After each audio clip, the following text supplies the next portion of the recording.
Welcome to all of you in this second video of week number 2.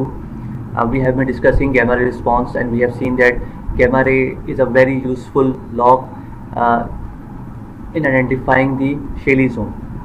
There are basically two types of measurement. One is called a simple gamma ray measurement, where total radioactivity is measured, and another measurement basically which is called the spectral gamma ray, where you measure the individual element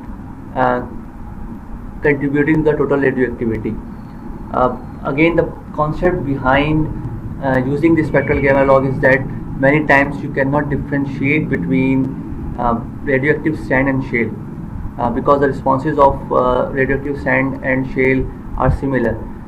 So in order to differentiate between the radioactive sand and the shale, you use spectral gamma ray log, and you try to identify basically whether radioactivity is coming from shale or from the radioactive sand. And the again concept behind is that thorium, the radioactive element thorium, is generally has found that it is only present in shale. It is not present in the radioactive sand. So based on this observation, you try to find out whether the radioactivity is coming from radioactive sand or from shale. This is basically the response of a result of a spectral gamma ray. Potassium and thorium against each zone is measured and reported on track number 1. Track number 1 is always linear. So potassium basically, as in this log, is represented through solid green line, and the scale is from 0 to 5%. And thorium in this log basically has been represented through dash blue line, and the scale is from 0 to 10 ppm. So the value of potassium and thorium against each zone has been measured and plotted on this log. This is a result of a spectral gamma ray, and basically from this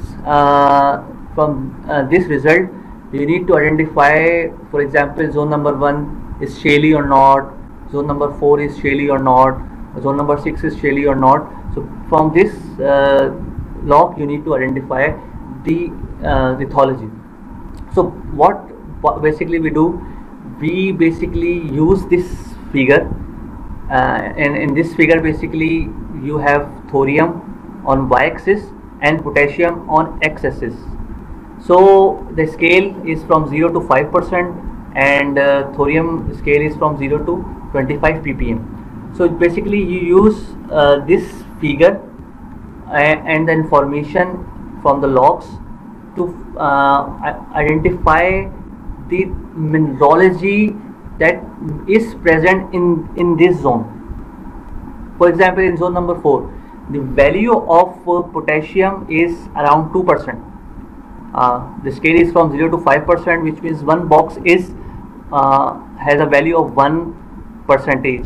So the potassium percentage value in zone number 4 is 2%, and thorium, which is represented through this blue dash line, has a value of around 1 ppm in zone number 4.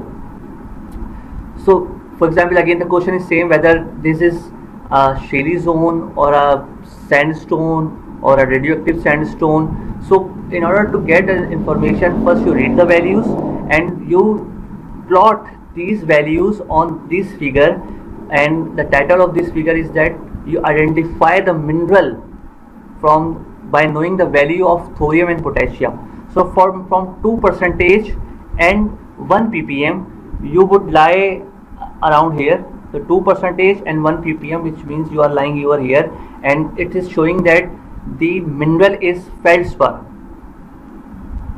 So and generally up to the mica, from mica, glauconite, feldspar, potassium evaporites, these basically are minerals that are part of the radioactive sandstone, not the shale. So if your point from the log is lying or inside these mica, glauconite, feldspar or potassium evaporite zone, you have a radioactive sandstone, which is a sandstone, not the shale. So zone number 4, which has a value of 2% potassium and 1 ppm thorium value, has a mineral which is feldspar, which is not a shale. So the radioactivity in zone number 4 is coming from the radioactivity mineral feldspar, not the clay. For example, let's continue this information. If you want to know the origin of radioactivity in zone number 6, zone number 6 has higher radioactivity. The potassium percentage has increased from 2 to 3%, and thorium value has increased from 1 ppm to 5 ppm. So zone number 6 has a potassium percentage of 3 and thorium value is 5 ppm. So you want to know that whether you have shale or radioactive sandstone. So again you will use this figure, and you have 3%, which is 3% and 5 ppm. So 3% and 5 ppm, you are lying inside the mica zone.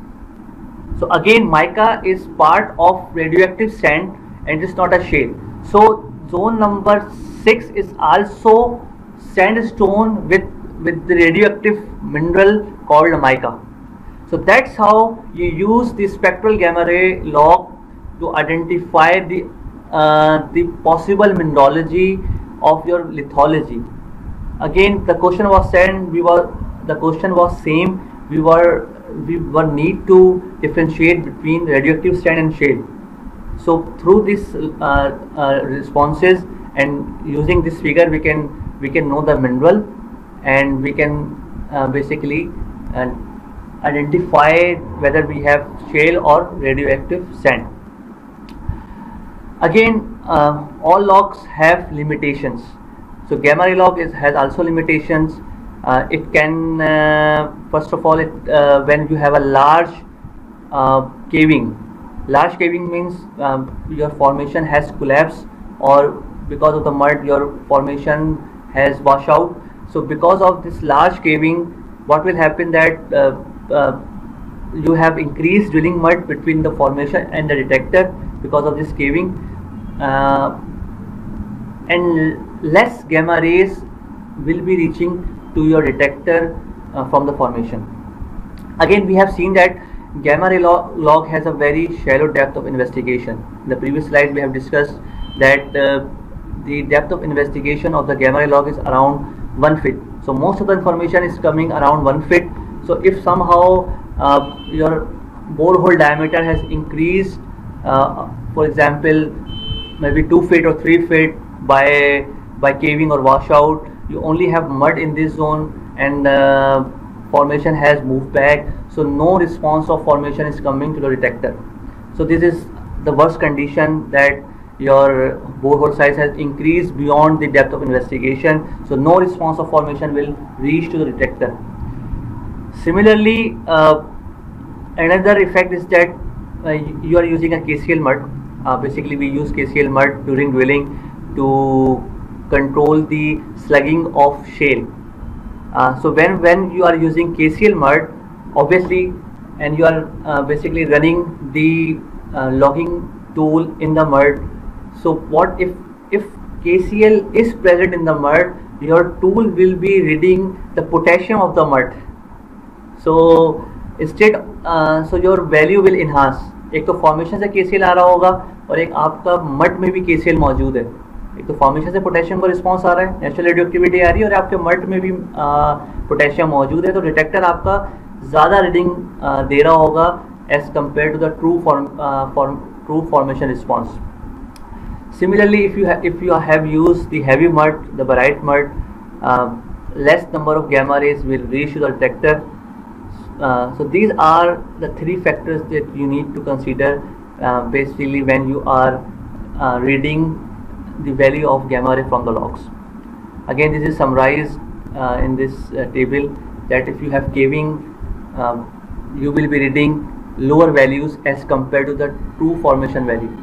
So similarly, when you have used heavy mud, if you have used heavy mud, which means you have used barite in your mud, again less number of gamma rays will be reaching to the detectors, and you will be reading the lower values of gamma ray as compared to the formation to response. But again, inverse effect you will see when you will you will have used KCl in your mud. This is another example of gamma ray log, that this log is used for correlation purpose. ये कुछ 6 wells हैं, BN2, BN13, BN4, BN19, BN7, BN5. These are different wells drilled in a single field, and you can see that you have run gamma ray log in each of the well.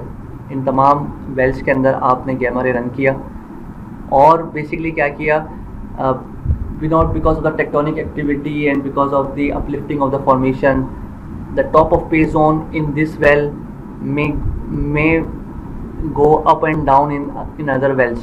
हो सकता है ना कि एक well का जो पे zone अगर 1000 फीट पे आ रहा है, दूसरे वेल में वो 1500 फीट पे चला जाए, तीसरे वेल में वो 1200 फीट पे चला जाए, तो आपकी फॉर्मेशन हर वेल के अंदर ऊपर नीचे हो सकती है because of the depositional sequences and other thing. So gamma ray log will help you in identifying the same features. इस वेल के जो सिमिलर फीचर्स हैं, उस वेल के सिमिलर फीचर्स से कोरिलेट करते हैं आप, और इसकी वजह से आप आइडेंटिफाई कर लेते हैं कि लेयर्स की मूवमेंट को एक फील्ड के अंदर के, अगर ये 1000 फीट पे पे जोन है तो वहाँ पर वो 1000 फीट पे ही आया है या 1200 पे चला गया है, और तीसरे वेल के अंदर वो 1400 पे चला गया है या 1200 फीट पे. तो basically gamma ray log is the basic log which is used for the correlation purpose to identify the tops of a particular zone in each wells. Concept of logging tool speed and time constant. When I was teaching, when I was discussing the principle behind the gamma ray measurement, I have told you that scintillation counter basically collects the gamma rays for a specific period of time, and after collecting this number of gamma rays, an average response is basically generated against each depth. So that time basically where the discrete gamma rays are being collected at the detector is called time constant. As written over here, that radioactive emissions are random, and obviously they will vary with time. So if the count rates are high, it doesn't cause any problem. So in order to have a reasonable counts, we basically allow the tool to record enough counts in order to obtain a good quality data, and that time is called the time constant. यानी कि ये वो time है जिसके अंदर आपकी gamma raise आपके detectors में आ रही हैं. तो हो सकता है एक डेप्थ के अगेंस्ट एक टाइम कांस्टेंट में 100 गैमा रेज आए, तो 100 गैमा रेज की जो एवरेज रिस्पांस होगा वो मिलेगा कि इस डेप्थ पर आपको ये रिस्पांस मिला है. दूसरे डेप्थ पे रेडिएटिविटी जहाँ कम होगी, हो सकता है आपको उस टाइम कांस्टेंट पे 10 गैमा रेज मिले, किसी और डेप्थ में आपको हो सकता है 200 गैमा रेज मिले. So time constant basically a period where your detector is collecting the gamma rays from the formation, and you get an average response from a time constant. Time constant basically is linked to logging speed. One thing you need to keep in mind and focus over here, that your tool is always moving. While measurement, your tool is always moving. ऐसा नहीं है कि tool आपका जगह जगह रुक के reading ले रहा है. आपका टूल कंटिन्यूसली मूव कर रहा है फ्रॉम बॉटम टू टॉप. तो अगर आपका टूल बहुत तेज़ी से मूव करेगा, सही है, तो हो सकता है रीडिंग्स कलेक्ट ही ना हो. अगर आपका जैसे लिखा हुआ है कि logging speed 140 meter per hour से लेकर आपके 1080 मीटर पर आवर तक हो सकती हैं, तो logging speed can be very slow, logging speed can be very fast, depending कि आपने कितनी जल्दी लॉग करना है, क्योंकि again this logging activity is very expensive, and $250,000 sometime you spend on logging measurement. $250,000 is a huge quantity, and again depending on the depth and depending on the number of logs you have run, the cost may vary from $30,000 to maybe $100,000 or $250,000. तो logging speed आप design करते हो ताकि आपको log भी करना है, जल्दी भी करना है, यानी कि जल्दी से हमारा आपको पैसे भी बचाने हैं लिख के, और दूसरी चीज़ आपको रिलायबल इन्फॉर्मेशन भी चाहिए। अगर आप बहुत जल्दी आप ट्रैवल करवा रहोगे लॉगिंग टूल को बॉटम टू अप, हो सकता है आपको रिलायबल रीडिंग ना मिले, क्योंकि रीडिंग्स तो फॉर्मेशन से आ रही हैं। अब आपने हर डेप्थ के अगेंस्ट रुके ही नहीं आप इन्फॉर्मेशन के लिए, तो आपकी रिकॉर्डिंग्स नहीं आई, आपके पास सिग्नल्स नहीं आए और आपको रिजल्ट्स भी नहीं मिलेंगे। तो you basically design your logging speed in order to basically एक तरह से आपका बेसिकली वो है कि आपने जल्दी भी करना है और आपने इतनी जल्दी भी नहीं करना, रीडिंग भी ना आए, पैसे भी बचाने हैं कंपनी के कि जल्द से जो 4 दिन में लॉगिंग होनी है वो 2 दिन में हो जाए, मगर इतनी जल्दी भी नहीं करना कि रिजल्ट जो आए वो आपको रिलायबल ना हो। तो logging speed basically has a direct relationship with time constant. अगर आपने बहुत जल्दी लॉगिंग करनी है तो आपको टाइम कांस्टेंट कम करना पड़ेगा, so that you are able to identify each lithology. अगर लॉगिंग स्पीड स्लो होगी, अगर आपके पास टाइम है, आपका पैसा है, कोई मसला नहीं है, तो आप लॉगिंग टूल को बहुत स्लोली रन भी कर सकते हैं। तो आप जब लॉगिंग टूल को बहुत स्लोली रन कर रहे हैं तो उस वक्त टाइम कांस्टेंट आपको बढ़ाना पड़ेगा, ताकि हर डेप्थ के अगेंस्ट 6 सेकंड का मतलब ये कि इन्फॉर्मेशन आपके पास आएंगी बहुत ज़्यादा और आपको फिर एवरेज रीडिंग उसकी मिलेगी। So again, time constant and logging speed, these two things you control to get the quality of data and to save money, to save logging money. Caliper log, we will also see these two things in other logs too, तो आपको ज़्यादा वहाँ और भी clear हो जाएगा आगे पढ़ने के बाद। कैलिपर लॉग पढ़ते हैं। Caliper log basically is an example of mechanical measurement.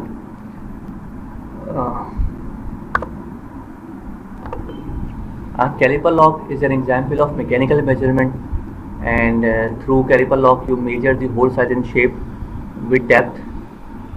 Caliper log basically has at least 2 arms which are pressed against the borehole wall. As you can see over here, basically through caliper log you measure the hole size, and hole size is measured in inches. So caliper log generally has a scale from like 6 inch to 16 inch or 8 inch to 18 inch, and for example in this case the top section has hole size is 6 inch, and as you are in around this zone basically you have some caving or washout, so the hole size has increased from 6 inch to around for example 14 inch. So measuring hole size is very important. We will see the uses. First of all, basically the quality of other logs. As we have seen that all logs have a specific depth of investigation. ऐसा नहीं है कि कोई log infinitely आपका major कर रहा है. Each log has a finite region from where it is gathering the information. For example, we have seen in gamma ray log that it is measuring only around 1 feet of the tool. So if the hole size is has increased by 1 feet or by half of it, the reliability of the logs will affect. Obviously you will not rely when the hole size is very large.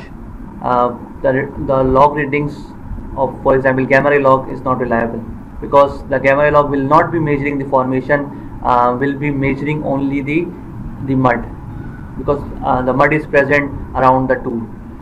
So the first and the basic use of caliper log is that it tells about the quality of other logs, whether other logs can be relied or not. The other use of caliper log is that by knowing the hole size, you can calculate the hole volume. And basically when you need to run cement,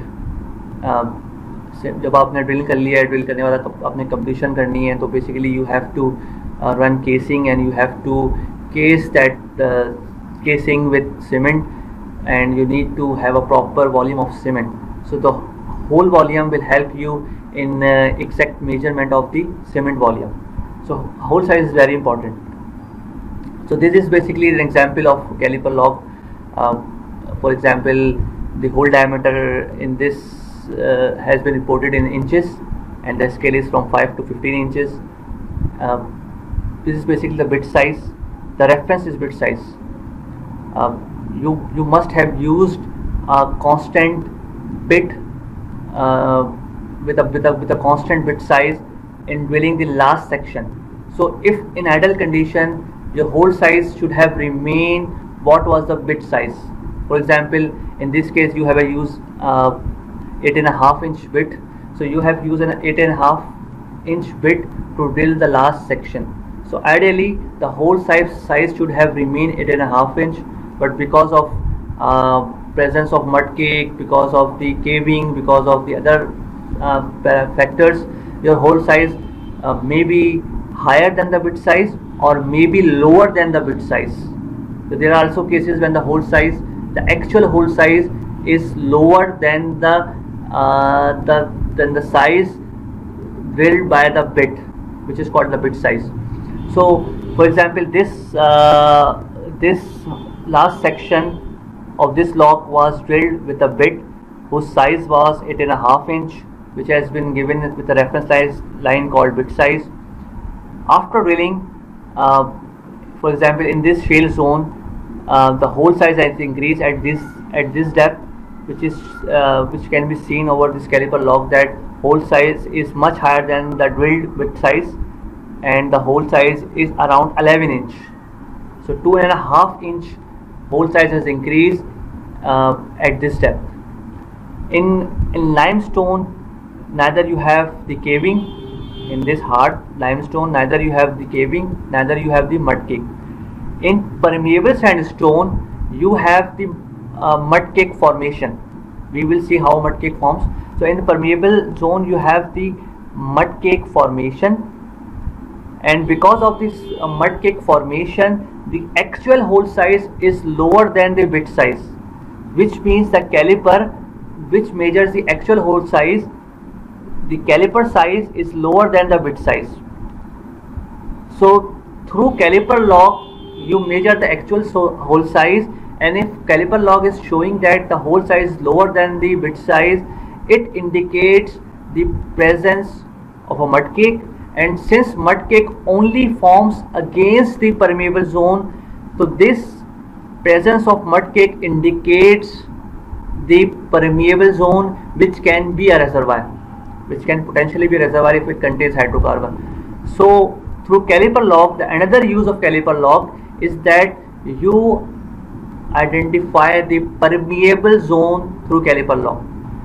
And for example, the hole size is larger in this shale, hole size is larger in this impermeable sandstone, hole size is larger, and in some case you have sloughing, so hole size is lower.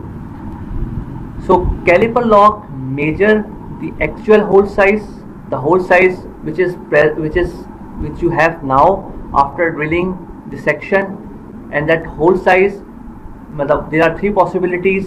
या तो वो bit size जैसा ही होगा जिस तरह कि आपका hard limestone में यहाँ शो हुआ है, या होल साइज बढ़ जाएगा बिट साइज से जिस तरह कि यहाँ पर शेल पर हो गया केविंग की वजह से, या होल साइज कम हो जाएगा आपका अगर मड केक बना हुआ है जिस तरह यहाँ पर आपका परमेबल सैंडस्टोन है.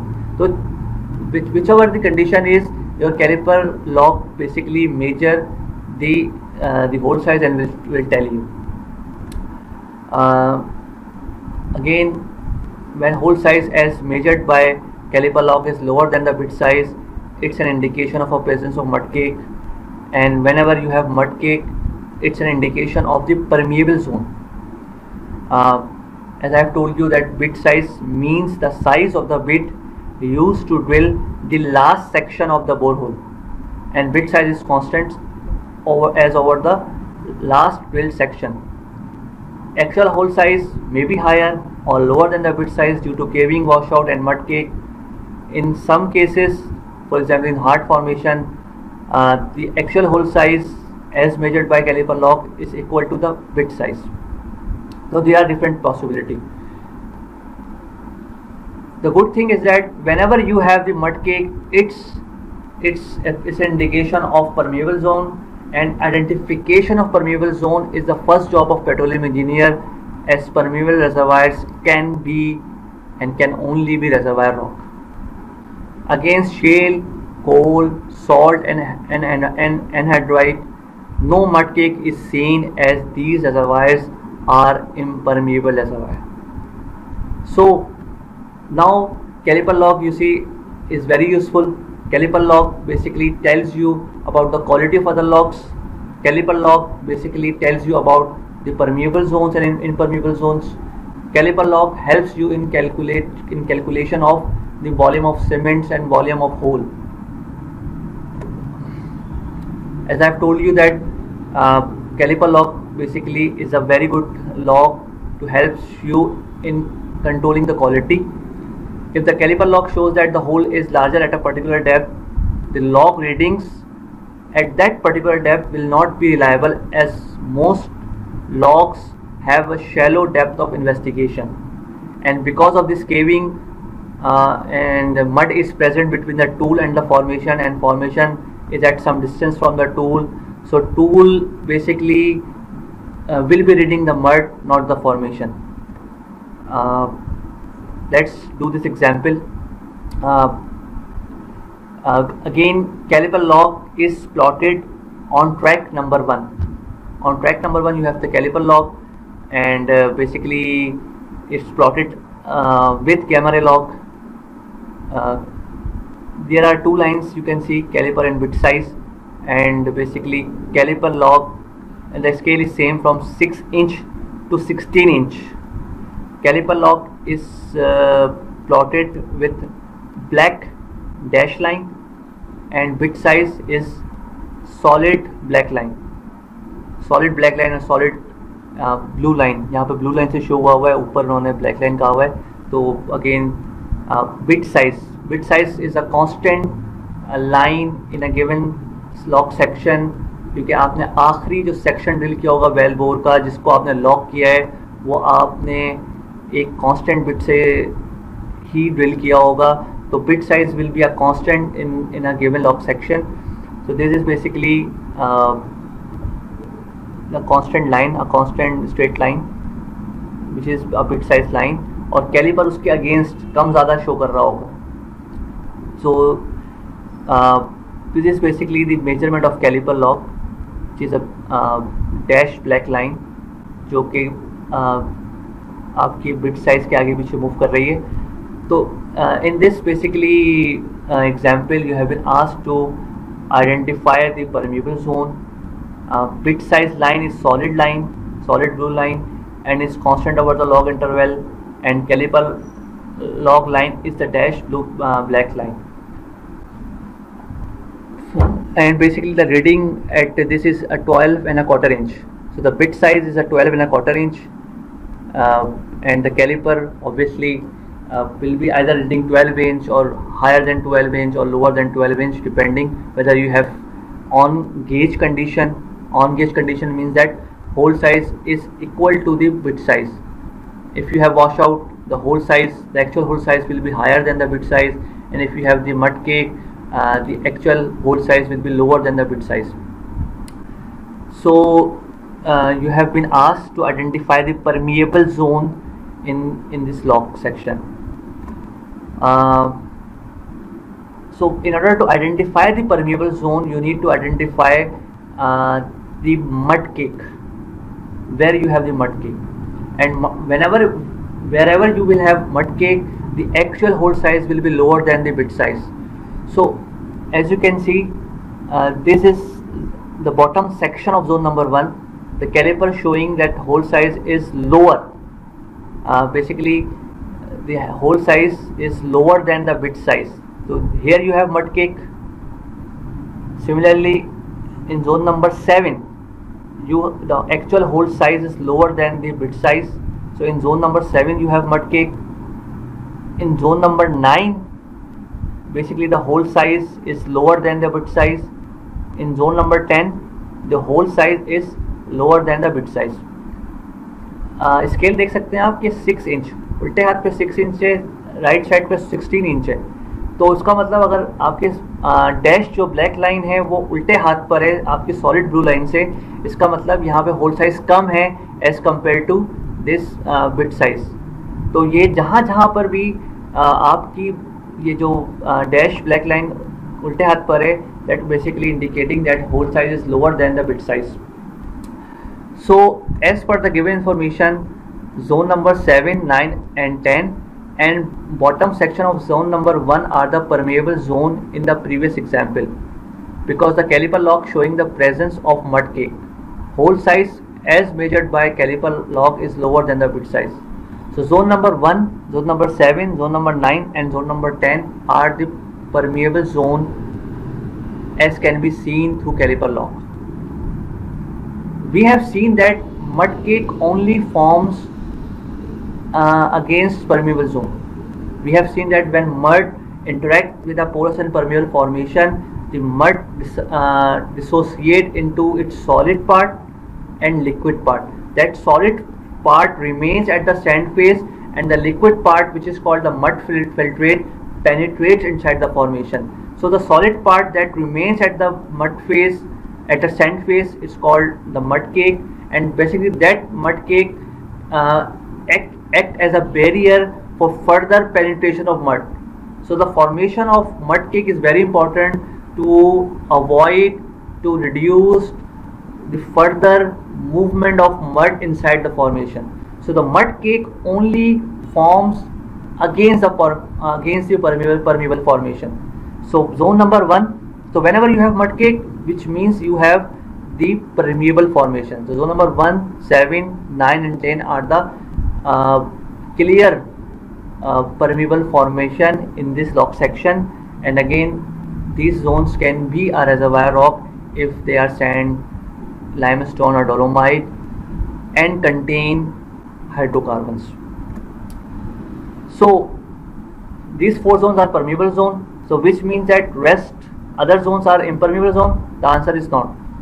Absence of mud cake always does not mean that zone is impermeable. So we cannot say with surety that zone number 2, zone number 3, 4, 5, 6 and 8 are impermeable zone. We cannot say for this with surety. We need to look other logs for confirmation. So for right now we say that with this information, zone number 1, 7, 9, 10 are permeable, but other we don't know. So these are the uses of caliper log. It helps you in quality control of other log readings. It helps you in identifying the mud cake, which is a permeable zone. It helps you in computing the volume of borehole. Again, permeable zones are the zone which can be a reservoir, which can be reservoirs. As mentioned over here that for example we have discussed gamma ray log in first video. So gamma ray log basically generally run centered in the borehole, and if the borehole have caving, the gamma ray log can be badly affected. So in interval that suffer from caving, there is more drilling mud between the formation and the gamma ray detector, and less number of formation gamma rays will be coming towards detector, and detector will not be reading the true value of the formation. So in borehole where you have large caving, gamma ray log will not be giving you the reliable reading. Another example of caliper log is to another application of caliper log is basically it helps you in identifying the borehole shape. So using just a single caliper, borehole shape cannot be interpreted, so we use 4-arm caliper basically that helps you in identifying the shape of a hole. So for example, let's see. So this is the example of 4-arm caliper, यानी कि इसके अंदर आपके 4 arm है, एक north south के अंदर और एक आर्म आपका बेसिकली 4 आर्म का मतलब 2 आर्म आपके नॉर्थ साउथ पे और 2 आर्म आपके ईस्ट वेस्ट. तो बेसिकली आप चारों डायरेक्शन में होल साइज मेजर कर रहे हैं. तो अगर for example in figure number A, this is the in gauge condition that shows that the hole size is like the bit size. In zone number B, in this direction 1 to for example 3, the hole size is slightly larger, and in other direction 2 to 4 the hole size is on gauge. In washout condition you can see 1 to 3 or 2 to 4 the hole size is in all direction is larger than the bit size. This dashed line indicates the bit size and the actual hole size is larger in all direction. So this is a typical example of washout, and this is a typical example of breakout, that in one direction you have high hole size, in another direction you have the on gauge condition. So for example, this is the result of a 4-arm caliper. In this example, basically again, if you read, gamma ray and caliper log along with bit size is plotted on track number 1. Gamma ray is again green line, solid green line.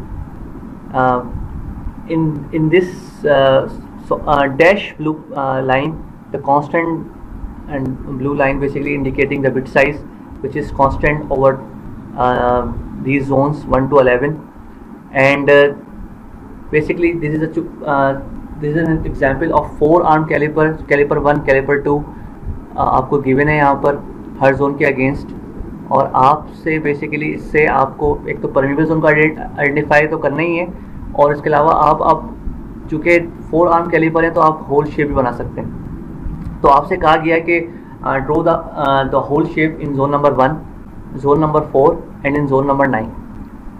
तो for example we see that through bit size line, the bit size line ये है आपकी, this is the bit size line which is constant over this drilled borehole section, and the hole size is 12.25 inches. So the borehole has been drilled with a bit size of 12.25 inch bit, and the hole will be circular, should have been circular, or ideally will be circular if there is no caving, washout, key seat, mud cake, etc. So if the ideal condition remain, the hole will be like bit size as shown over here. In zone number 1, as you can see over here, the caliper 1 and caliper 2 both arms basically are measuring, showing that the actual hole size is much larger than the bit size, and the actual hole size is 17 inch in one direction, north south, and also 17 inch in another direction. So the actual hole size in the zone 1 will be like this. So the hole size has increased from 12.25 inch bit size to 17 inch, and again the present hole condition is also circular because the tool in all direction basically measuring the same value, which is 17 inch. In zone number 4, which is this, in zone number 4 you have the mud cake, because caliper size is lower than the bit size, and again both the calipers are measuring the same value. So again the actual hole size will be lower than the bit size, but the shape of the hole is also circular because both calipers are measuring the same value. So zone number 4, zone number 5, zone number 7, zone number 6 are all permeable zones. Similarly, zone number 2 also. Zone number 2, zone number 4, zone number 5, zone number 6, zone number 7 are the permeable zones, because the actual hole size, which is measured by the caliper lock, in this case there are two caliper locks measuring in all directions of the well, showing that the hole size is lower than the bit size. So zone number 2, 4, 5, 6, 7 showing the presence of mud cake, which is basically an indication of the permeable zones. So the actual hole size in zone number 1 and zone number 4 is circular, because both arms are measuring the same reading. In zone number 1, both arms were measuring the higher values but same values. In zone number 4, both arms are measuring the lower value as compared to bit size, but both arms are measuring the similar value. So that shows that the hole size in zone number 1 and 4 is circular. In zone number 9, now see, one caliper is reading a slight larger value than bit size, but other caliper is reading a much higher value as compared to bit size. So in zone number 1, one caliper is reading around, for example, 13 inch, and but in the second caliper is reading 18 inch. So when you draw this shape, when you draw the shape using these two calipers, you see this is the hypothetical hole size which is showing the bit size, जो कि अगर ideal होता तो वो मौजूद है. तो एक डायरेक्शन के अंदर या आपका एक कैलिपर जो मेजर कर रहा है वो 13 इंच कर रहा है. तो one direction the hole size is slightly higher than the bit size, which is 13 inch, but in other direction the hole size is much higher than the bit size, which is around 18 inch. तो इस direction में 13 inch major हो रहा है और इस direction में 18 inch major हो रहा है. तो इन zone number 9 you have the hole shape is just like the oval shape. So this is the example of measuring the hole shape through 4-arm caliper. In fact, you have two calipers. Each caliper has two arms. So each caliper has two arms which is measuring one direction, so north, south, east, west. So when you have two caliper runs in a given well, you can measure the hole shape through these two calipers, which we have seen. So caliper lock again is very important. It measures the hole size, it measures the hole shape. It basically through caliper lock you can help you can basically identify the permeable zone. You can predict about the quality for the locks. When the hole size, for example, in zone number 1, the hole sizes are very large. Zone number 1 and zone number 9, hole sizes are very large as compared to the bit size. So most likely the locks which has very shallow depth of investigation will not be reliable in zone number 1 and 9. So caliper lock will help you in quality check of other locks, in help you in identifying mud cake. That's all from me for this second video of second week. Again, this presentation has been made taking notes from the chapter number 4 and chapter number 7 of your textbook. So I recommend all of you to please go through this presentation and go through the chapters of textbook, so that we will have a interactive section on Google Meet. Thank you. That's all from second video.